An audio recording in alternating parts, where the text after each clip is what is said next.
بالنسبة للواء السيسي هو في الحقيقة يعني رسخ فكرة الصراع القائم حاليا.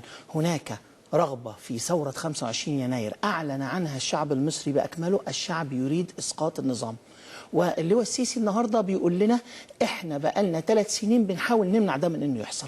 فقال ان احنا حاولنا نمنع انه يحصل من الرئاسه، وحاولنا انه نمنع انه يحصل من مجلس الشعب والشورى والداخليه والقضاء والاعلام، اللي هي نفس المؤسسات التي تعبر عن قمه الفساد في مصر. وبعدين هو اكد قال ان كل مؤسسه فيها ناس وحشين، وفعلا هو يمثل بالظبط بالنسبه لنا النهارده الناس الوحشين اللي موجودين في الجيش. احنا ليس لدينا معركه مع الجيش، احنا عندنا معركه مع الناس اللي هو وصفهم بانهم ناس وحشين، اللي هو على راسهم النهارده في هذه اللحظه. ليه؟ لانه احنا النهارده ما بنعبرش عن رأي الشعب. الشعب أراد إسقاط النظام.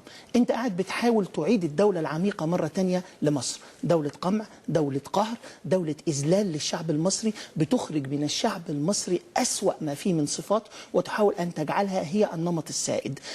خلق حالة من الصراع بين فئات المجتمع المصري. أنا عندي 51 سنة، في عمري كله ما شفتش هذا الصراع بين الشعب المصري والشعب المصري، ولا بد أن يقف، ولا بد أن يحارب هذا الفكر. يعني اللواء السيسي بيعبر عن فكر الدولة العميقة وجيل الحزين.